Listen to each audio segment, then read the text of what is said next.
right, welcome in to the Pharmacist and the Photog Games, Grooves, and Grub. I'm the Pharmacist, Dion Spencer, alongside the Photog, Steve Moss. And we're going to do the tale as old as time, and that's another Kentucky disappointment on the gridiron over the weekend. I mean, disappointing, but kind of what we expected. Yeah, I don't think anybody expected Kentucky to go down to Athens and get a win between the hedges, but I'm very reluctant, but will admit this team has no punch on offense, and I just can't see them. I'm trying to figure out where they're going to get a win. It's not looking good. I am resigned to the fact that they're probably going to beat Tennessee Tech, although that's a good football team. They're a pretty good football team for an OVC team. And I don't know where the points are going to come from. I really don't. Yeah. I can only imagine what Mark Stoops and his staff feel like to see this football team and to admit, like, we can't score, and B, our defense is becoming increasingly bad. Yeah. Every Saturday. They gave up 425 yards, 180 of those on the ground. Well, in Georgia was 8 for 12 on third downs, and Kentucky couldn't get off the field on third down. Yeah. That's a recipe for disaster. Well, I mean, in Georgia, there weren't many guys in uniform on Saturday that didn't see the field. They had their second-string quarterback was playing, midway through the third quarter, I believe. That game, it was 35-14. Georgia could have beaten Kentucky 70-14 if they had wanted to. I feel like they called the dogs off and said, we're going to run some clock and let's get out of here with a win. Yeah, they were looking to keep people healthy, get some guys some reps against a somewhat legitimate football team, as opposed to just each other in practice. But yeah, and then you have a bye week, which comes 2 weeks after the first bye week, which is very strange and odd. And I don't know how you handle that because, then you've got Texas coming in here next week, followed by Tennessee. And then you have to go to Auburn. I just don't see this team. It's pretty remarkable that this has played out the way it has. We knew this schedule was going to be brutal. We knew that, but when, at least at that point, I think I still had at least a glimmer of hope that we might be able to win a few here and there, maybe one or two that we shouldn't. And we blew that chance, I think, against Ole Miss. We had a chance in that game and squandered it. Texas, even though Texas isn't the team, I think they're unranked. They're 3-2, unranked for a right team now. That they started out the season ranked either 1 or 2, depending on which poll you looked at. They've fallen out of the top 25. Yeah. Arch Manning having very similar growing pains as like a Cutter Bowley would. Right, and I saw some articles this week with about 15 times more pressure on him. Yeah, I saw some articles this week talking about Steve Sarkisian being on the hot seat. Well, I don't know, but they take their football pretty seriously down in Texas, and unlike Kentucky, they've got the money to get rid of Steve Sarkisian if they want to. Probably so. Which that's the that's the bad thing for Kentucky, and that I'm not rooting for anybody to be fired, but we're at a point where you're just kind of like, are we going to just continue to put this terrible product on the field for the next few years just to ride out this contract? I just don't know where they're going to get the money to do this unless Mark Stoops says, you know what, I'll do the honorable thing and I'll walk away from this. I built this to where I'm a victim of my own success, and I'll take deferred payments for the next 20 years or whatever. Yeah. But I just don't see that happening.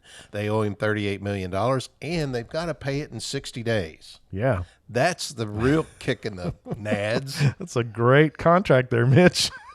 Well, look, Kentucky fans are not like Alabama football fans. Kentucky football fans are not like Alabama fans. They're not like Tennessee fans. Kentucky fans are pretty reasonable. I think. They don't expect a guy to go out there and win an SEC championship every year, Right? like those fans do. I think Kentucky fans just want to see a 6 or 7 win season every year, and Stoops got them to that point. And now, I had a 15-minute conversation with one Vince Marrow last Friday night at a high school football game. It was pretty eye-opening. Yeah. If you believe what Vince is selling. Interesting. So, what does that mean for all this? Nothing other than I had a conversation with Vince and he saw the writing on the wall, basically, on 3 or 4 different levels.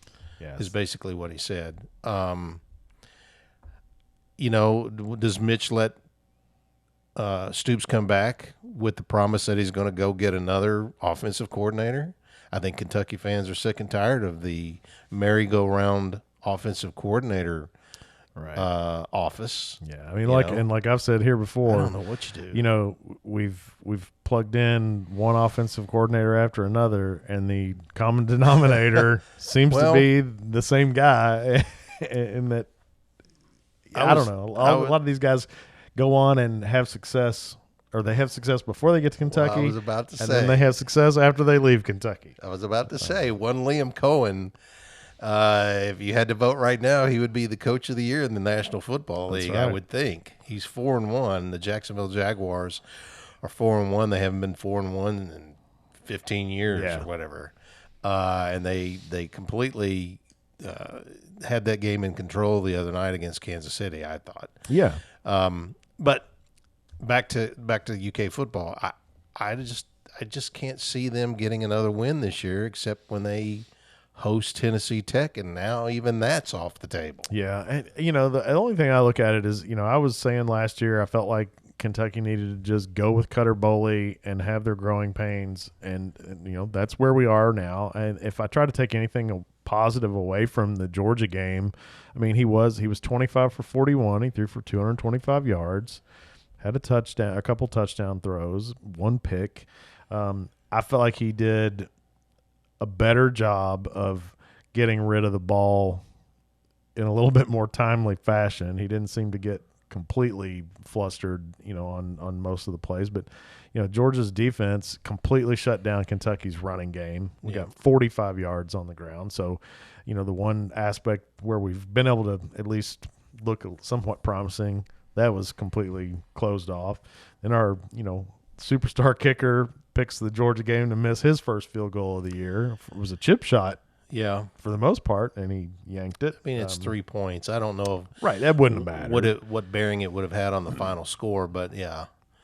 I mean, the good news, if you want to find some good news, is that, like you said, I thought Cutter Boley was pretty solid. Yeah, he didn't blow anybody away with his performance, but I think you can see him taking small incremental steps, in becoming the kind of quarterback that they want him to become. And then you also have the emergence of a Cam Miller. I don't know that I ever heard of this guy. No. Targeted 3 times as a wide receiver, 3 catches. Mm-hmm. And then a guy by the name of C.J. Works on defense. I think another freshman comes in and has a pretty good second half there and makes 3 tackles. So you're starting to see some guys step forward, and I know Stoops likes that, obviously, but man, the wide receiver room is still the biggest mystery to me. I don't understand why these guys can't get open. Maybe they really aren't as good as we thought they were. Well, and then a lot of times when they get open, they don't catch the ball. I mean, that has been an issue in the past. I know that, look, when you're playing in high school, Cutter Boley has all night to throw it. Yeah. When you get to the SEC, you've got a flash of a second window opportunity to throw through that window.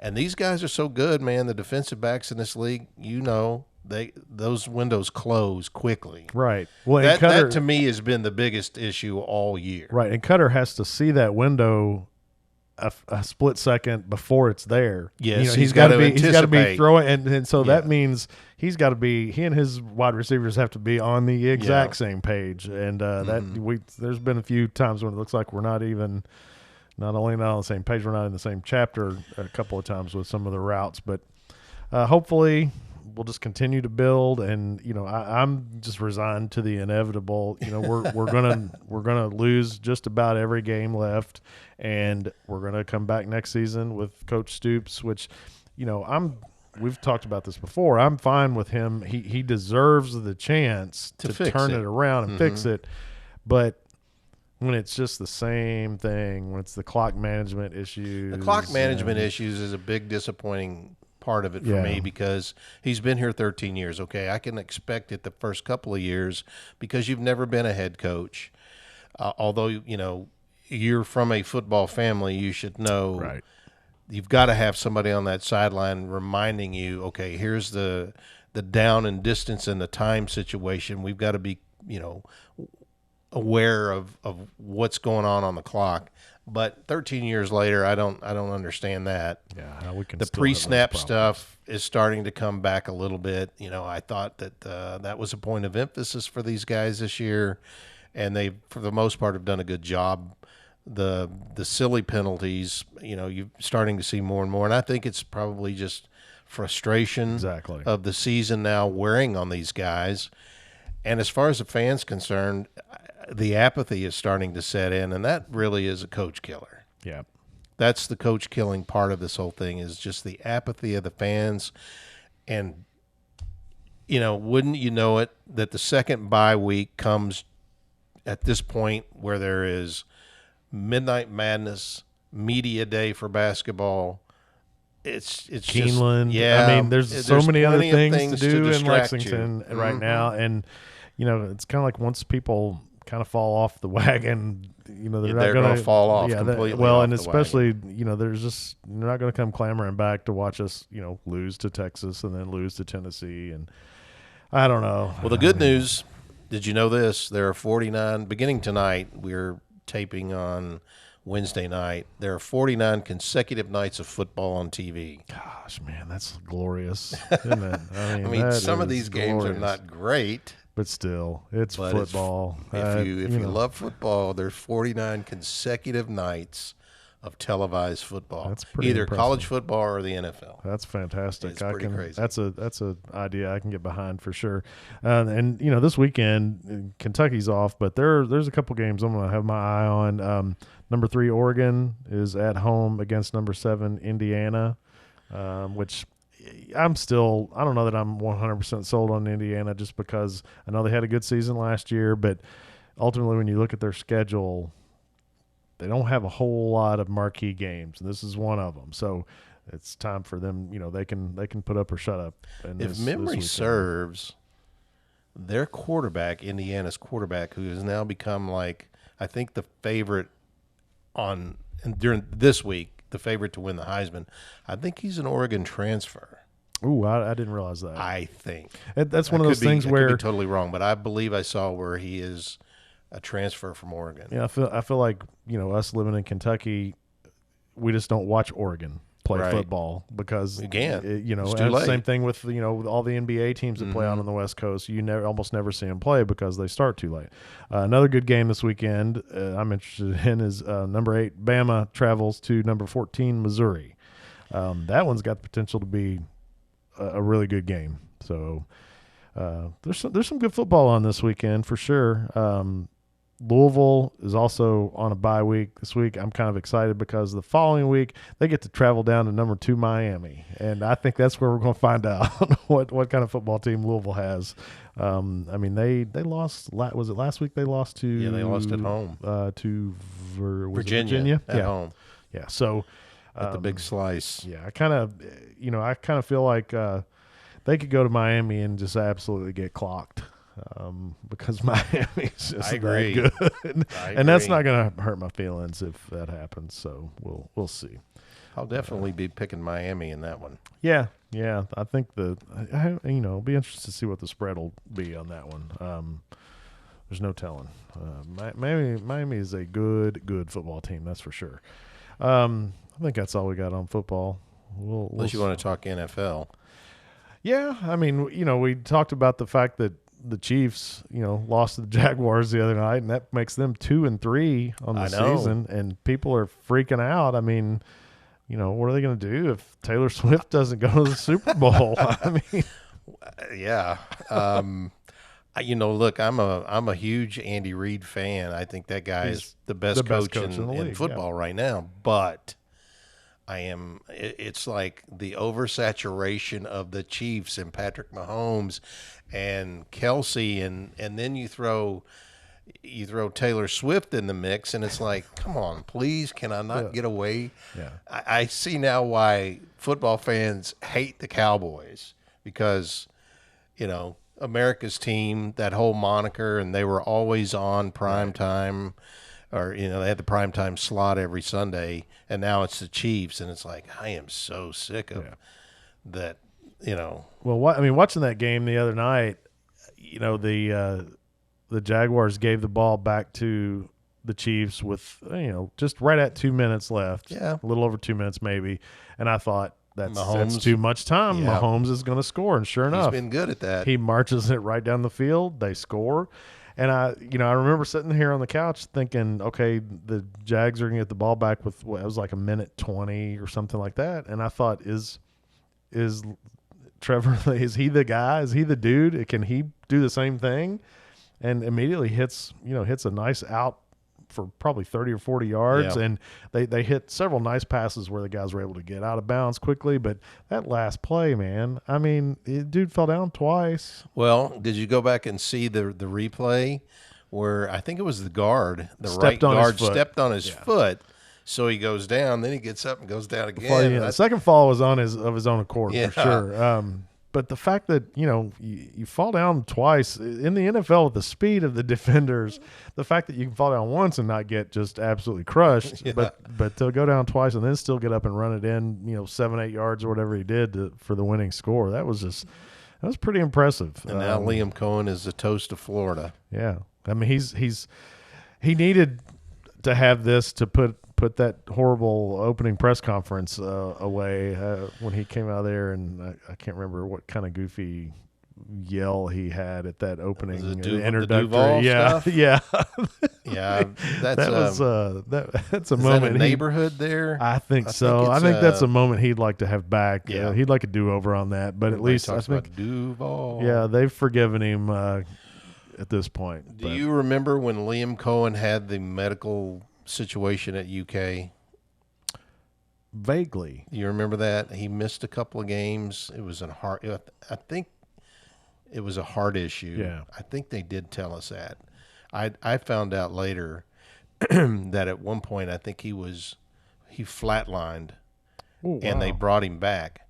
And then do you remember that he went up in the booth for a couple of weeks? I found out from a source that the reason he went up, he requested to go up in the booth, number one, because he knew there were medical personnel in the press box that could get to him quicker than if they were on the sideline. Wow. But the other thing was his dream of being an NFL head coach would literally, I hate to use the word die, but if something were to happen to him on the sideline and the entire world saw it happen on the sideline, there wouldn't be an NFL team that would want to take a chance on him. So he wisely went upstairs in the booth in case something did reoccur and they could get to him a little quicker, and the and cameras he would wouldn't be out on of sight. Wow.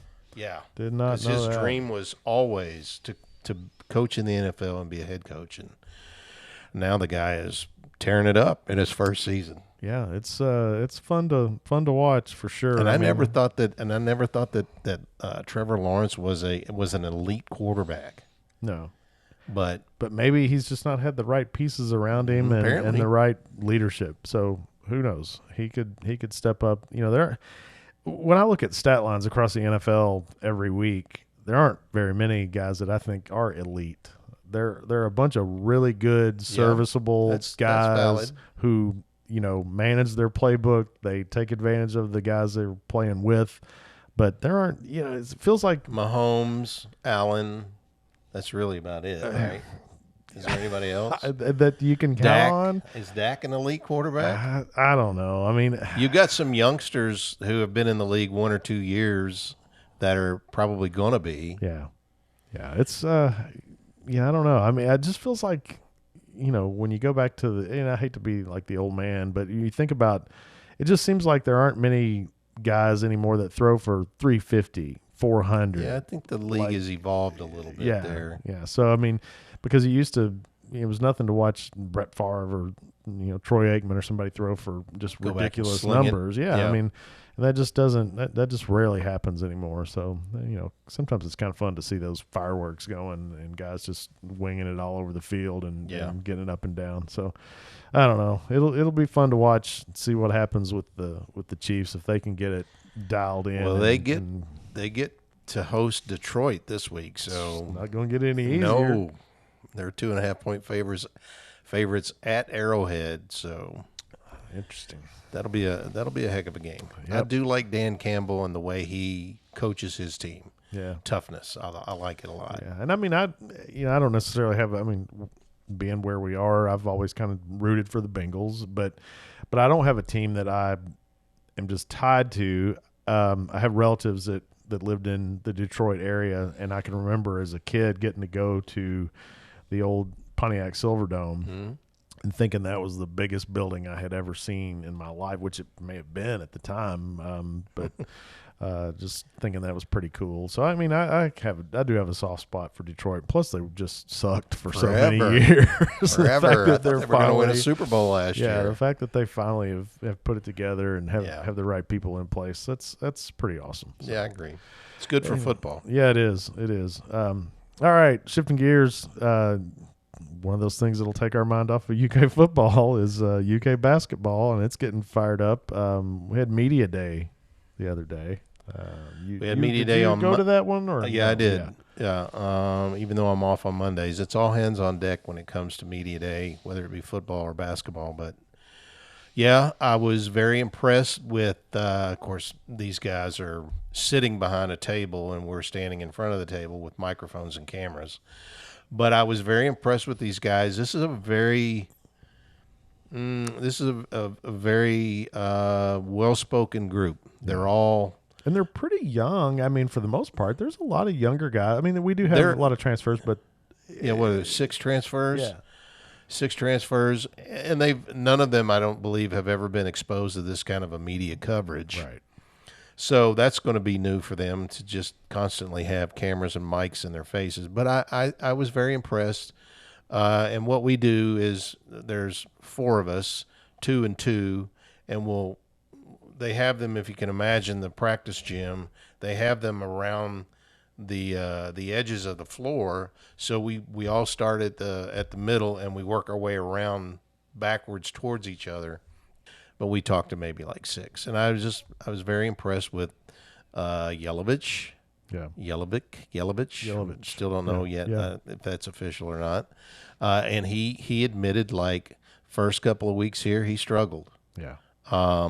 He said that it took some getting used to, and now he's kind of finding a rhythm. And if you watched the pro day last night, and I had to go back and watch it today because I missed it last night. He made some shots. He's a stretch 4. He's going to be your typical European big who likes to step out and shoot. Otega was good. Otega Owe said that he is practicing, although he didn't go in pro day last night, but that he would be full go starting next week. Talked to Jasper and Malachi a couple times this week. Like both of those guys, they're the young guys, the freshmen from this area. Malachi Marino is from Georgetown, where we do this. Jasper is Dennis Johnson's son. If you remember Dennis Johnson, the defensive end that was an All-American and I think a 7th round draft pick of the Arizona Cardinals, played at UK. His son. Trying to remember who else we talked to. Denzel Aberdeen was a great interview. Talked about playing at Florida, winning a national championship, and then coming here, and it's just, he said the vibe is totally different here. It's basketball. Right. Down there, it's all about the football. So yeah, I was pleasantly surprised. The one takeaway from the Mark Pope part of all this, when we were allowed to ask him questions, was that he said that they're all about chasing growth. They're not chasing expectations. They're chasing growth, not expectations. And basically, he's like, even though we can have a bad day today, we'll come back tomorrow and have a better day, and you're growing. You just continue to grow, and then the other stuff will take care of itself. And I think he talked a little bit as well about the fact that how different this year's team is from last year's, in that even though you had a group of guys last year that had never played together, you had 6 guys who were super seniors who had years of experience. And they don't have that this year. They've got a couple of guys with experience like Aberdeen and to an extent Diabate. They've played, and Yelovich, even though he's been playing pro ball, he's been playing pro ball in Europe against grown men. So, that kind of thing. But I do see what he's talking about in having the true leadership and experience that he had last year. So they're going to really look to, I think, Ortega. They're going to expect Denzel Aberdeen and probably to a certain extent Jalen Lowe to be able to provide some of that. But he also talked about the fact that how competitive these guys appear to be in practice, and the fact that, like Aberdeen and Lowe are best of friends off the court but go at each other's throat on the court. And same thing with, Chandler, super nice kid, but has taken his aggressiveness to a completely different level. He's a guy I think people will see take a big jump, because I think he even admitted, after you try to come back from a 2-year Mormon mission, it's very hard. Yeah. Because even though you've picked up a basketball and you shot baskets, that's not what you're doing. You're not practicing it every day. Now he's kind of got his sea legs under him, if you will, and he's got his wind, and he's in shape, and Pope even singled him out as one of those guys, like in practice, along with Diabate and Aberdeen. Those 3 guys are really the dogs, he said, in practice. And he said that Aberdeen has made a huge jump from the numbers he put up at Florida in what he's done so far in practice. And Kentucky fans will know that Mark Pope is all about the analytics and the numbers. They all mean something to him, and they're all relative to something. So they're constantly measuring these guys, and he talked a little bit about that. Yeah, he mentioned too that this team seems to be more mobile, a little faster, and probably a little stronger overall. So hopefully we don't get pushed around like we did last season. This team is more of a downhill team. Yeah. The group of guys that he has on this roster, they're more downhill than last year's team, where you had an Amari Williams who was really, really good in the high post, especially hitting those guys as they were diving and cutting to the baseline, to the bucket. And that'll be something for fans to watch for. Who takes that role? Right. Who's the big guy who can pass out of the post? So the dynamic of this team is probably totally different from last year. Probably not as many good shooters on this team as there were last year, although there's a lot of good shooters on this team. Right. I think they said during Pro Day last night there was a stretch where different guys hit like 10 or 11 in a row, something like that. Yeah. So, sure, it's a practice shoot around, but still, you want to see a lot of different guys with the ability to, shoot from 3, because that just opens things up for your big men. They said Malachi's been in the weight room quite a bit, looks stronger. Yeah, we talked to Malachi and Jasper last week together for a show we're doing, a preseason special, and Malachi talked about how he is pounding the calories right now. Yeah, like I think Jasper said he eats all day. Yeah. So he's definitely trying to change his body, and from what I saw, compared to his senior year at Great Crossing, he's I think added he looks some bigger. weight. Yeah, I think he looks bigger. The shots I've seen of him, the shots I've seen of him, he looks. And the thing is, practicing every day against Brandon Garrison, and then eventually Quaintance, and those big physical dudes, Diabate. That's going to be good for him. I mean, he's gonna have to get stronger if he wants to see the floor. So, I think, I love the line that Coach Pope used. He said, we've got a Ferrari and we're ready to take it out for a drive, for a spin. Yeah. Yeah. So that's pretty cool to hear a coach, be excited about. He knows he's got some talent, but I think he is also smart enough to realize he has to adapt his styles and philosophies and things like that to fit that talent and fit the pieces. Yeah, and he also goes out and gets talent to fit, the styles that he wants to play to an extent. So, we'll see what happens. Of course, the Cats are still hot and heavy on the recruiting trail, trying to get the number one recruit in the country in Tyron Stokes. You saw that there was a crystal ball for Kentucky. Yeah. And the kid signed a Nike deal. Yeah, and 2 of the 3 schools that Stokes listed were Adidas schools. Right. So I mean, Louisville and Kansas. Yeah. So in Kansas, they just score their kid. Yeah. But I feel pretty good about Kentucky getting Stokes. Hopefully that'll be the case, and that'll kind of put to rest the chatter out there. Is like, Pope has brought in some good players, but he hasn't brought in the elite of the high school recruits. Well, Kentucky also has a pretty deep pocketbook. Yeah. So that'll help. Got to. So, on the same, I guess, sort of the same sphere of Kentucky basketball, former coach Billy Gillispie got himself into a little bit of trouble last week at Tarleton State, which is part of the Texas A&M program, which I didn't realize that, but it is somehow under the umbrella of Texas A&M.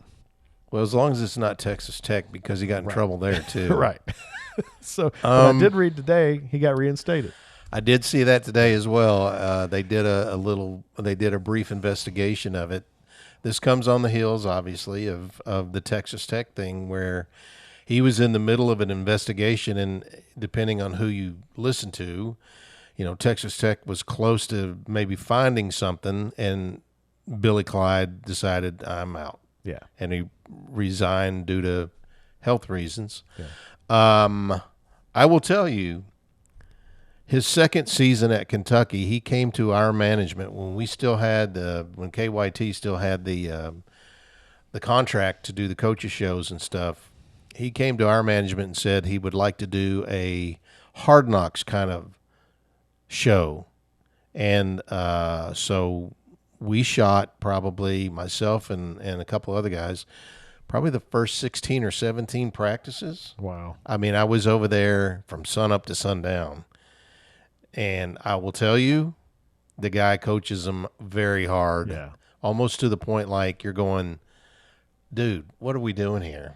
I mean, that's almost cruel. Yeah. All the rumors about him making guys run, like day of game, having 2-hour practices, and on top of that, making them run the stairs at Rupp Arena, absolutely true. I saw it all with my own eyes. There was one drill, and I don't mind telling this, but Kentucky had a big man by the name of Matt Pilgrim. Mm-hmm. And there was a drill where you worked the ball around to the wing, and the wing made an entry pass into the post, and then the post, the drill was the post turns and makes a shot. Well, Darius Miller was a freshman, and Darius starts on the baseline, and the ball's coming around the horn to Darius on the wing, and Darius makes an entry pass, and it bounces off Matt Pilgrim's shin, and Billy G stops practice, blows a whistle, says a few, not so nice words, demands the rack of balls that were over on the far side of the gym. A manager pushes them over to him. Darius, get in the paint. And Billy Clyde, he proceeds for the next minute to just fire basketballs at Darius. And they were short hopping him in the legs and hitting him in the shoulders, and Darius was trying to fend off basketballs. That's the kind of practices I saw. Yeah, I mean, I honestly believe that Billy Gillispie, in some regard, fancies himself as a Bob Knight kind of That's exactly light where I was going. And coach. the thing is, the Bob Knight model and doesn't fit anymore. It doesn't. It doesn't, obviously. And I should say, Billy Gillispie is a good basketball coach. Yeah. I don't know if he's great. You know, he had that run at Texas A&M where they came into Rupp. This is how he got the job at Kentucky. Yeah. They came into Rupp Arena, and I think they beat Louisville. Yeah, in the tournament. And, you know, the next thing you know, he's the coach at Kentucky. He had a player by the name of A.C. Law, and he was an All-American and rode the coattails of him and got a couple wins in the NCAA tournament. But I did see with my own eyes, I think the guy coaches a little too hard. Yeah, that's unfortunate. But there's a level of reasonable, and then there's a level of that's unreasonable. Yeah, and there's been no like real explanation over the last week about what this was. Well, it was an anonymous complaint. Yeah, so that tells me one of the players. One of his players or his parents tried to turn him in. Yeah, exactly. So, anyway. It isn't going to play well in 2025. No, it's just these kids, I mean. Especially now that they're getting paid. Right. I'm not putting up with that crap. Right. That's not going to work. That's not going to work for these guys. You know, they make $1.25 at Tarleton they might State. at Tarleton. I mean, yeah. I don't think they're making a whole lot there. But anyway. Get a McDonald's gift certificate. One guy that we were hoping would be making a little bit more as the season has progressed is our buddy Josh Teater. Yeah. He's started play in the Korn Ferry Tour Championship. Does that start yesterday or does it start today? It started either today or tomorrow. Yeah. Anyway, it's at French Lick. Yeah, we B-Dye course. We were hoping that he won that tournament early in the season, and he had a few one or two top tens not too far after that, and we were like, all right, well I guess not to our credit, we were thinking the top 30 got into the PGA Tour, and I think they've changed that, and I think that got changed when they changed those premier events and things in the PGA. There's something weird about how many people they allow in. I got you. Each year. They do the top so many on the money list of the PGA Tour keeps their card, and then you got so many guys go through Q School.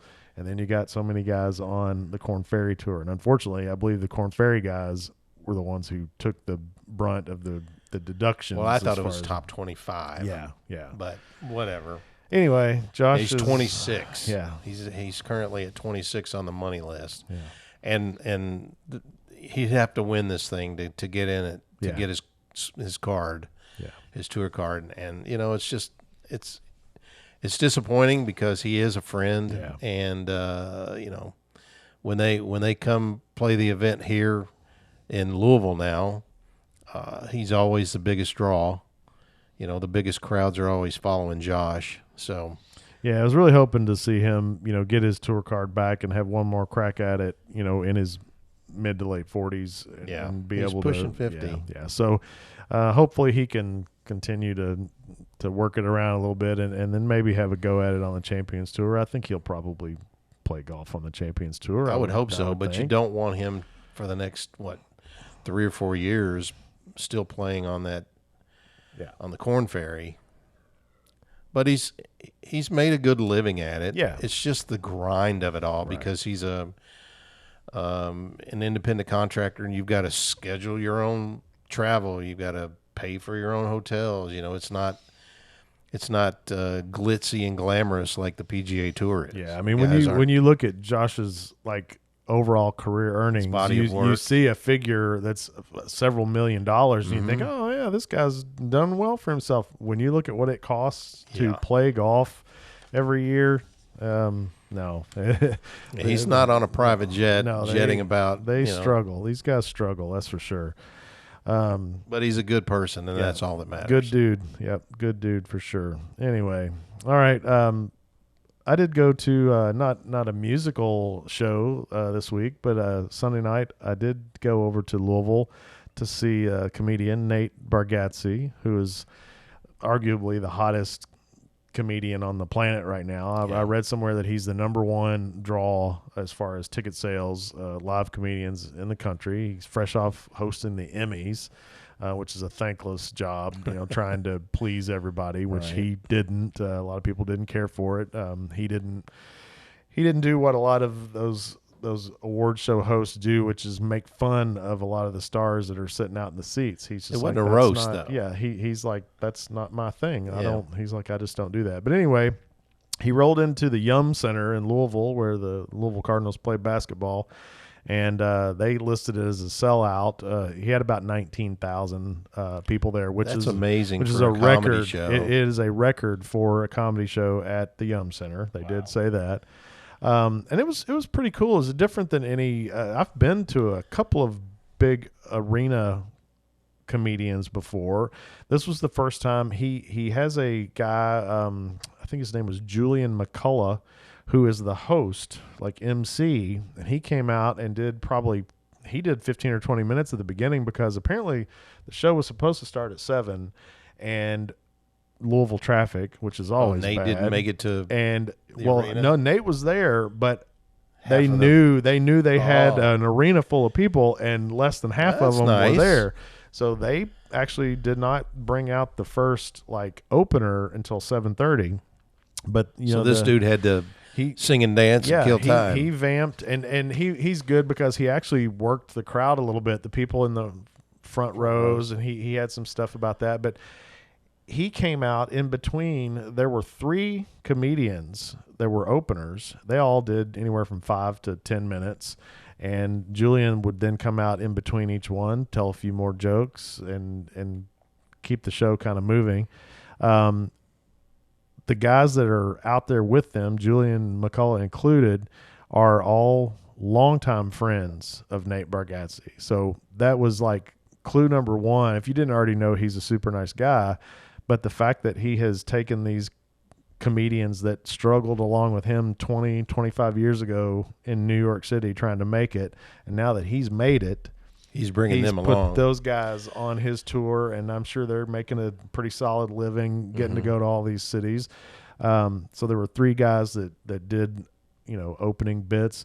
But then the fun part was the last guy who came out was actually Nate Bargatze's dad, Stephen Bargatze, who's also a comedian, magician. Oh, okay. So he brought some people up on stage out of the audience, some kids, and did some tricks with them. But and that's when I found out. Even though I've been a Bargatze fan for a couple of years now, I did not know his ties to the city of Louisville. And his dad, Stephen, grew up in Louisville. He went to high school in Louisville, and then before he moved to Nashville. So Nate wasn't born there, was he? I don't think so. Okay, I saw that somebody was born there. Well, he may have been. I know that Stephen Bargatze, his dad, said that he ran away from his family basically to Louisville and ended up there. But pretty cool story. So Nate has a lot of familiarity with the city of Louisville. I mean, his opening joke was that, he knew that he knew a lot about Louisville, and as a kid, he just remembered hoping that someday he could grow up to be more famous than Gene Snyder.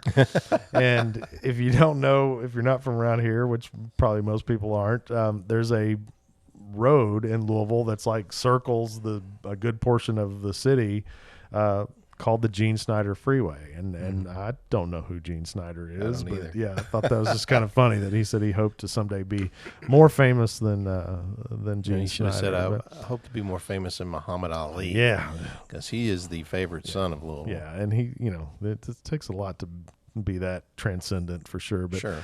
But anyway, it was a good time. That's cool. To go to a show. I mean, I see a lot of comedians, and obviously his show is one of the cleanest. I mean, ultra clean.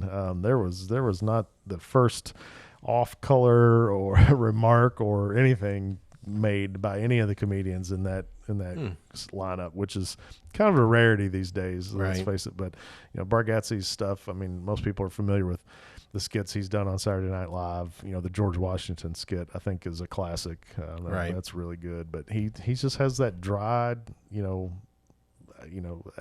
I'm not very smart and here's what I've dealt with today kind of delivery, and it works. I mean, obviously he's making a fortune right now, that's for sure, and doing a good job.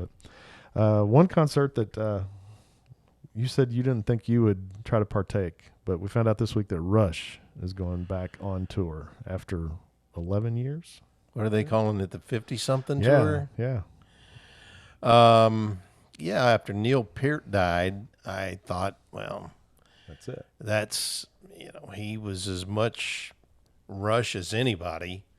But then you find out that they've been playing with a woman from Germany, Annika Nielus. yeah, who came to them.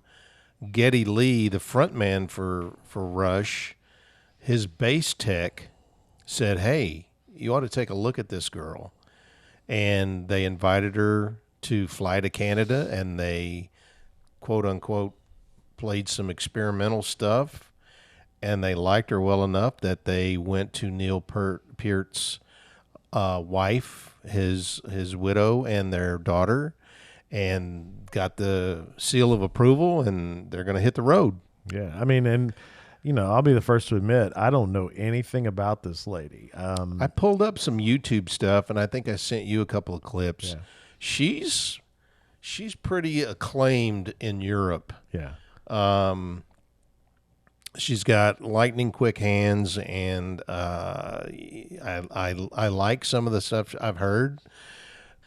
Neil Peart was more of a percussionist than a drummer, and I love what he did. But it's going to be interesting to see what happens and how they're received. I mean, I feel like fans. they almost have to take it. Not that they're going to like totally rework the Rush classics for sure, but I mean, let's face it, nobody's going to sit in that kit and replicate what Neil did. That's just not going to happen. So I kind of applaud them for going a completely unexpected direction by selecting a woman, which, if you looked at social media over the last takes few some days, guts to do that. I mean, ironically, the phrase "get your panties in a twist." Well, there's a lot of guys out there got their panties in a twist this week about a woman being chosen to be with Rush. But she lists Prince as one of her influences, so she scored some points from me there. I liken it to what the Foo Fighters went through when they lost their drummer. Yeah. And they just recently changed again. It's some of these dudes are so good, that it's hard to live up to the expectations. But Alex Lifeson and Geddy Lee are in their twilight years. I think I said to you, I think some of these guys, they fall in love with the nostalgia of being out on the road and playing them. Once it gets in your blood and you can't get it out, it's like professional athletes who don't know when it's time to walk away. Right.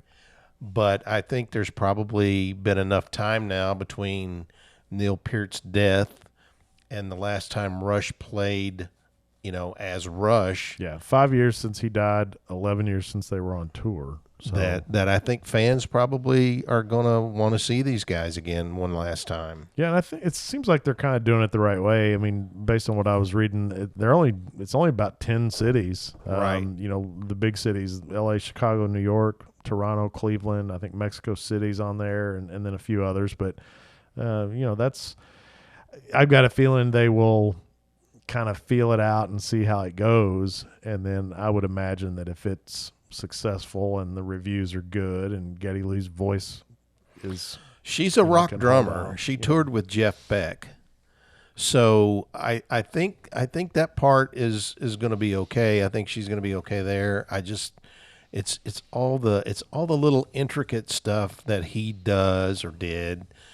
Like I said, I think he's more of a percussionist than he is a drummer, a rock drummer. But, a lot of people like to say that he's probably the second greatest drummer we ever saw. Yeah. I mean, and like I told you, as a kid, I mean, when I was, middle school and high school listening to Zeppelin, I didn't like Rush.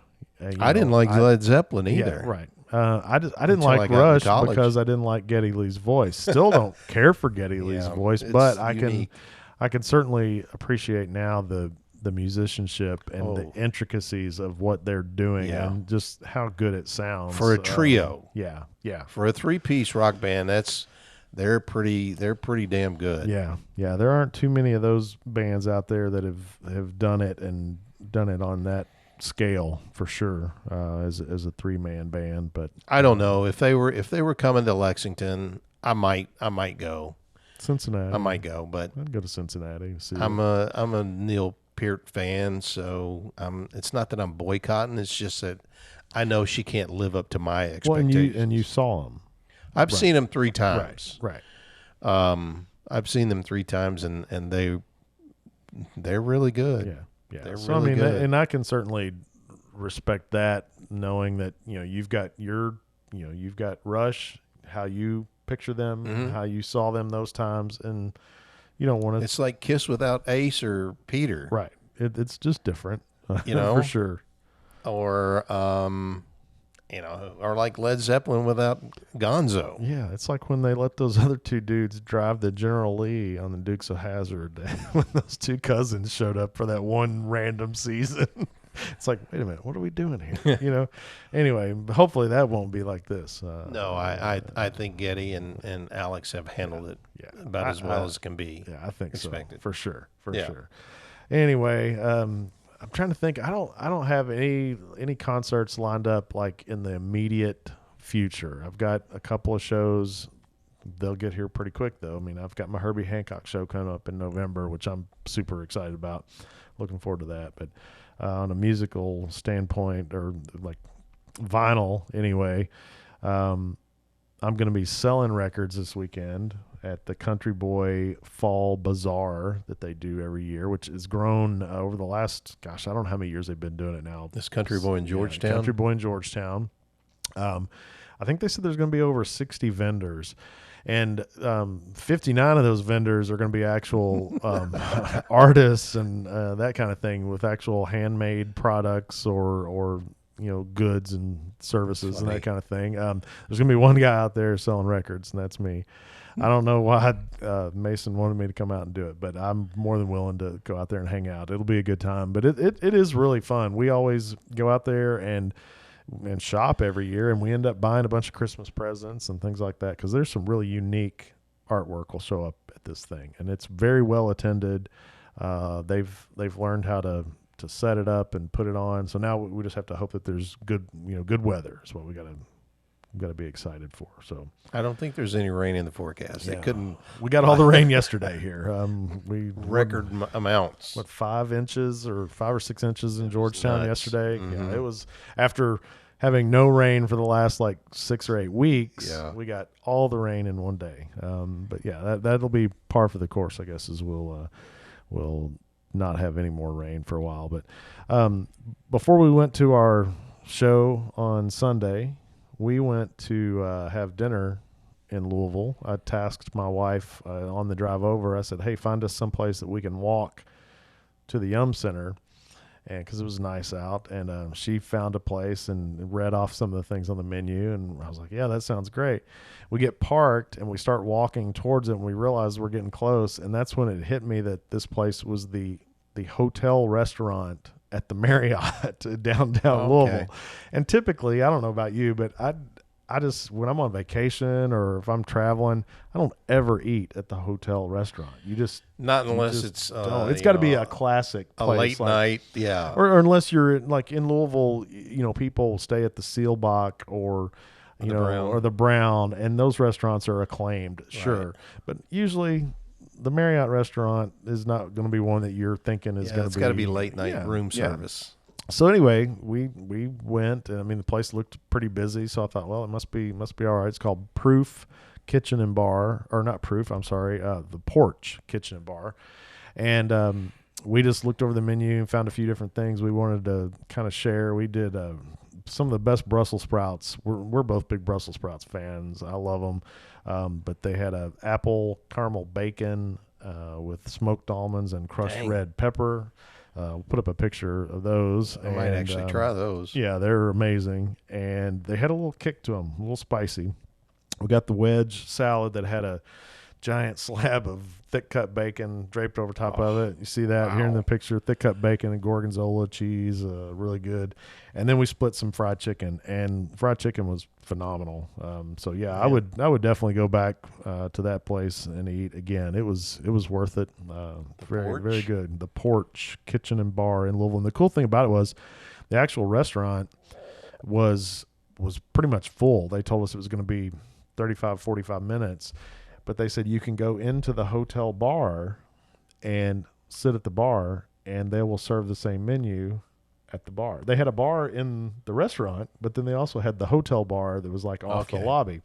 So we went over there and sat and got served over there. So, yeah, that was a pretty good way to do it. And it was 2 blocks from the Yum Center. There's so much good food in Louisville. Yeah, that you can find a lot of fun places. But the interesting thing was, Sunday night, downtown Louisville, a lot of those places were closed. If they're going to close one day a week, Sunday is probably the day they're going to do it. And so finding something that was open was a little tricky, at least something as far as what we wanted to eat. Only other food I did this week is I had a night. I was kind of a bachelor last Friday night, and I hit one of my favorites, which is Smithtown Seafood in Lexington at West 6th. Did the fish and chips again, which, I didn't bother with a picture. I've done that here before, but it's just one of my favorites for sure. I don't know about you. I didn't do any food this week. Oh, man. How do you survive? If you don't I manage, but you eat, but yeah, nothing fun. Well, I purposely didn't. I usually have my beer sitting up here, and I didn't set it up here because one, I wanted Steve's to stay cold because this is beer best served cold, ice cold. A little surprise, but kind of funny. So I'll pull it out here and get it out. But it's this came out just in the last week or so, and it's a classic. It's the good old, oh my gosh, Pabst Blue Ribbon PBR. But the fun part about this is it's Godzilla. That's the artist, Attack Peter. Okay. Pabst Blue Ribbon has released this special series of beers or can art to commemorate the 70th anniversary of the Godzilla movies, the classic Japanese Godzilla movies. And so I had seen these posted online over the last week or so, and I thought, if I come across those, I'm gonna get some. And because the cool thing is, the 12-ounce cans, have Godzilla. That's the original, artwork. PBRs, even though I'm a huge craft beer fan, a lot of people can't believe that I drink Pabst Blue Ribbon. If I go to concerts and things like that, a lot of times PBR is the most affordable choice you can get. And the other thing too is they make these big 25-ounce cans. So they make these big tall boys, and the 12-ounce cans all have Godzilla. The 25-ounce single-serve cans feature the other 3 big monsters from that era and genre of movies. They do King Kong. This is all the Japanese stuff. So this is Mothra. Okay. They have Mothra that debuted in 1961 in the Godzilla series. King Ghidorah, which is the 3-headed dragon, debuted in 1964, and then Mecha Godzilla, which was the robot Godzilla that debuted in 1974, who was out there to try to destroy Godzilla. But wow, it's been forever since I've watched any of those Japanese Godzilla movies, but I just remember even as a kid, they were so bad. The special effects were so bad with them crushing these little models, miniature sets. Yeah. But it's, it's kind of funny now to go back and see this and I don't know. I thought that was kind of like watching Star Wars. Star Wars, if you go back and watch it now, it's so bad. Yeah. I feel like Star Wars held up better than a lot of. Not a fan, so I would disagree with you. But anyway. That's funny. But anyway, I think this PBR was kind of crazy how it just came out of left field. I had no idea they were going to do this, and I'm not sure. I didn't dig a whole lot to try to find out the rhyme or reason behind it. I mean, I think it's kind of genius marketing on their part to just because I've seen so many people on social media over the last week clamoring for where can I find these cans. So I know that if you want the Godzilla 12 ounces right here, you can get a 30 rack at Walmart for $23. So less than $1 a beer. It still lives up to its name. Yeah, you can't PBR. beat it.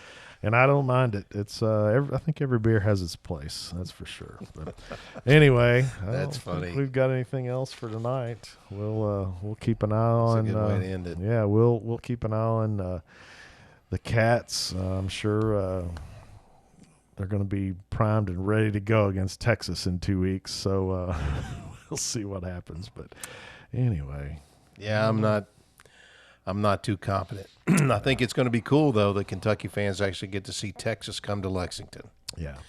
And then you've got Keeneland running, so there's probably going to be a lot of burnt orange in the place. Yeah.